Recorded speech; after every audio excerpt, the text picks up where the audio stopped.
दोस्तों आदाब। हम अभी खड़े हुए हैं ट्रामा सेंटर वाराणसी के बीएचयू के ट्रामा सेंटर में। चुन्ना साहब जो परवेज साहब थे, जिनका आज एक्सीडेंट हुआ था, दोस्तीकरण में एक बड़ा बोल्डर आकर के उनके सर पे गिरा था, उनकी ब्रेन हेमरेज से मौत की पुष्टि, इंतकाल की पुष्टि चिकित्सक कर चुके हैं। इस पूरे मामले को लेकर के एक अजीबोगरीब उहापोह की स्थिति थी। देर रात तक इस चीज का फाइनलाइज नहीं हो रहा था कि इंतकाल हुआ है कि नहीं हुआ है। ऐसी चर्चाएं थी कि इंतकाल हो चुका है। अभी डॉक्टरों ने उनको मृत घोषित कर दिया है। परिजनों से और प्रशासन से इस मुतालिक बात हुई। चुन्ना साहब की एक दुकान हुआ करती, परवेज साहब को लोग मोहब्बत से चुन्ना कहते हैं। एक कच्ची गृहस्थी थी, एक बेटी की वो शादी कर चुके थे, बेटा बेरोजगार था, वाइफ थी, कच्ची गृहस्थी थी।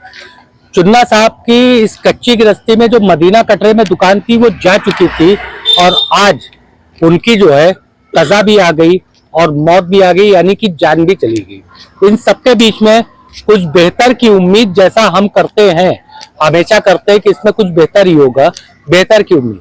प्रशासन ने पूरा सहयोग किया, परिजनों के बैठ के बात किया, क्षेत्रीय नागरिक साथ में थे, उन लोगों से बात किया और पूरा आश्वासन लिखित तौर पे दिया, जिसमें मृतक के एक बेटे को सरकारी नौकरी और इसके अलावा जो है मुआवजे की बात हुई है। आइए मृतक के परिजनों से आप लोगों को बात करवाते हैं। राजीव भाई, परवेज साहब का जो एक्सीडेंट आज हुआ है, क्या हुआ उस मसले में कुछ बताइएगा। एक्सीडेंट इसलिए हुआ था कि जैसे रोज की तरह ध्वस्तीकरण जो हमारे दालमंडी क्षेत्र में हो रहा है, उसी तरह कार्य रोज के हिसाब से आज भी काम लगा था। मगर आज जो काम लगा था वहां पे ना तो कोई वो क्या नाम बोलते हैं, बैरिकेडिंग भी नहीं, कोई प्रशासन भी नहीं था, और ना वहाँ के जो ठेकेदार थे वो कोई भी वहां नहीं था। वो जो है अपने अपने हिसाब से लोग गिरा रहे थे, बाहर कोई भी सुविधा नहीं थी। परवेज भाई जो है वो हमारे मामा है, वो दुकान आ रहे थे अपनी दुकान खाना लेके, तो रास्ते में जैसे ही आए तो ऊपर से मजे का बड़ा बोल्डर उनके सर पे गिर गया। आनंद फानन में जो वहां पे लोग थे, दुकानदार जो थे, देखे चुन्नू भाई हैं, उनको लेके लोगों ने ये डिसीजन लिया आप ट्रामा सेंटर लेके जाइए, तो वो डायरेक्ट ट्रामा सेंटर लेके आए। यहाँ पे इलाज चल रहा था। इलाज के दौरान इनकी करीब करीब 5-6-7 बजे तक इनकी मृत्यु हो गई। इंतकाल का डिक्लेरेशन डॉक्टर ने कर दिया? जी जी जी। प्रशासनिक कोई बातचीत आप लोगों की हुई? नहीं, प्रशासनिक जो बात हुई थी, हमारे डीएम साहब भी आए थे, हमारे क्षेत्र भेलूपुरा के सीओ भी आए थे, सब लोग आए थे। जो भी बात उन्होंने की, वो अरबाज जिनके पिताजी गुजरे, इनके ये बेटे हैं हमारे अरबाज भाई, ये हमारे मामा के लड़के भी लगते हैं। वो लोग अंदर मीटिंग हुई थी, एक हमारे अनिल सिंह दोस्त हैं और आरएसएस के ये गोविंद चतुर्वेदी और भी 2-4 लोग थे। वो लोग सब लोग के बीच में मीटिंग हुई, और जो उन लोगों ने बोला कि अरबाज भाई आप जो बोलिए वो आपके लिए कर देंगे, इनके लिए उन्होंने अपने पैड पे लिख के उन्होंने साइन भी किए, इनके लिए नौकरी है और कुछ मुआवजा भी देने के लिए बात उन्होंने किया है, और ना सरकारी नौकरी भी उन्होंने कहा है देने के लिए। एक सरकारी नौकरी और हाँ, मुआवजा कितना देना है वो अभी कुछ डिक्लेयर नहीं हुआ है। आदिल साहब, आप सुबह से मेहनत कर रहे हैं, और आदिल साहब हमारे साथ सुबह से हैं, एक पैर पे ये खड़े हैं और ये हर किसी के लिए खड़े रहते हैं। मैंने देखा अभी किचन निश्चित थे। आप लोगों के प्रशासन से क्या बात की? देखिए, सबसे पहले हम ये कहना चाहेंगे कि दुकान जा रही है, मकान जा रहा है, और इस व्यक्ति का सब कुछ चला गया, इसका आज बाप गया है, तो वो कोई ला के दे नहीं सकता है। लेकिन उसके बाद भी यहाँ प्रशासन ने हम लोगों से कहा कि हमको कॉपरेट किया जाए, तो हमने उनसे यही एक चीज कहा कि आपको कॉपरेट करने को मैं पूरे तरह से तैयार हूँ, मेरे लोग भी तैयार हैं। लेकिन आज इनका क्या, कैसे क्या बनेगा, क्या नहीं होगा, आगे इनका कैसे गुजारा होगा, इसके लिए बताएं। तो हम लोगों को अंदर आश्वासन दिया जा रहा था, लेकिन हम लोगों ने सिर्फ एक बात रखा कि सर आश्वासन की बात आश्वासन तक नहीं मानेंगे, आप उसको लिखित दीजिए। तो बहरहाल उन लोगों ने हम लोगों को लिखित दिया है, एसीपी सर ने साइन किया है, एडीएम सिटी सर ने साइन किया, और डीसीपी सर ने साइन करके इनको पत्र दे दिया है, और सरकारी नौकरी की बात की है और मुआवजे की बात है, और इनकी जो मम्मी है उनको भी मुआवजा देने की बात हुई है। तो ये सारी चीजें उन लोगों ने आश्वस्त हम लोगों को कराया है।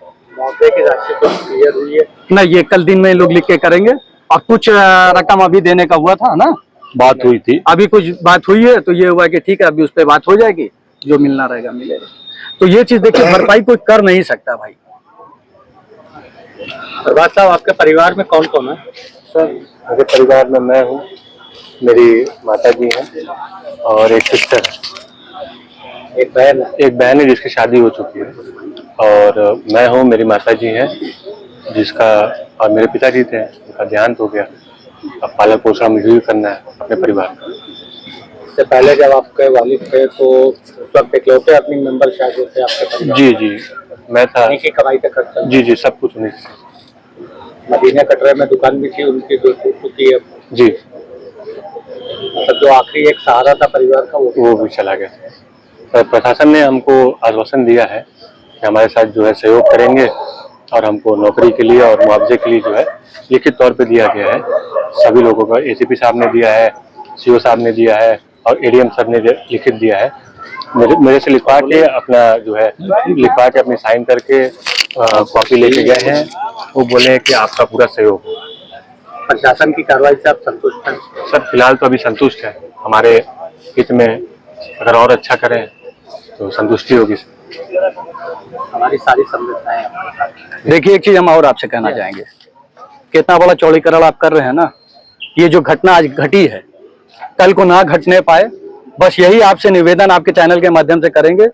जिस तरह से वहां बैरिकेडिंग के बाहर कोई सिपाही नहीं था और कोई भी नहीं था, कल से ये सब चीज पे सुधार होना चाहिए। आप हमारी इतनी बड़ी चीज ले रही हैं तो सम्मान ले रहे हैं, तो एक बार हमको हो जा रहा है, आप किसी की जान ले रहे हैं। मामले में आज प्रशासन से आपकी बात हुई है? हाँ, सारे अधिकारी थे, सारे भाई लोग थे, सबके सामने बात हुई। हम लोगों ने कहा कि कोई भी बात सुनिए, हमने यही कहा, हम लोगों ने यही कहा कि कोई बात अकेले नहीं करेंगे। ये भाई लोग थे, जो भी बात होगी सबके सामने हुई। ये उनका बेटा था। ये दोस्ती कराने वाली जो बात हमारे ये भाई बता रहे हैं ना, तो ये बात अंदर हुई थी, ये बात हम लोगों ने रखा था, तो उन्होंने ये आश्वासन दिया कि कल से उस पर हम लोग देख रेख करेंगे। ऐसा तो नहीं, देखिए जो चूक हुई, हाँ दोबारा नहीं बोल रहे होगी, वो चीज आप उस आदमी को दोबारा नहीं ला पाएंगे। तो हम ये चाहेंगे दोबारा किसी और के साथ, हमारे दाल मंडी के किसी भी वासी के साथ दोबारा ऐसा चीज नहीं होना चाहिए। कम से कम वहां सुरक्षा में जो चूक हुई है, और ये चूक नहीं, बहुत बड़ी चूक है, वो दोबारा नहीं होना चाहिए। आज जो वादा इनसे हुआ है वो हम चाहेंगे जल्द से जल्द पूरा होना चाहिए। ये मृतक के परिजन थे, मोहल्ले के लोग थे, दालमंडी के लोग थे। साथियों, इसमें गलती किसकी नहीं, इसके ऊपर तस्करा नहीं करना है। तस्करा इस चीज पे जरूर कर सकते हैं, आप प्रशासन को सीधे सीधे कटघरे में इसमें नहीं खड़ा कर सकते हैं। आप खड़ा कर सकते हो, कार्यदायी वो संस्था को खड़ा कर सकते हैं जो मौके पे काम कर रही थी। हम अपने पाठकों से निवेदन करेंगे कि दालमंडी के उस रास्ते से जहाँ तोड़फोड़ हो रही है, उधर से गुजरने से गुरेज करें, आसपास के वैकल्पिक मार्गों से गुजरे, अपनी सुरक्षा का ख्याल रखें। मैं तारिक आजमी, अल्लाह हाफिज।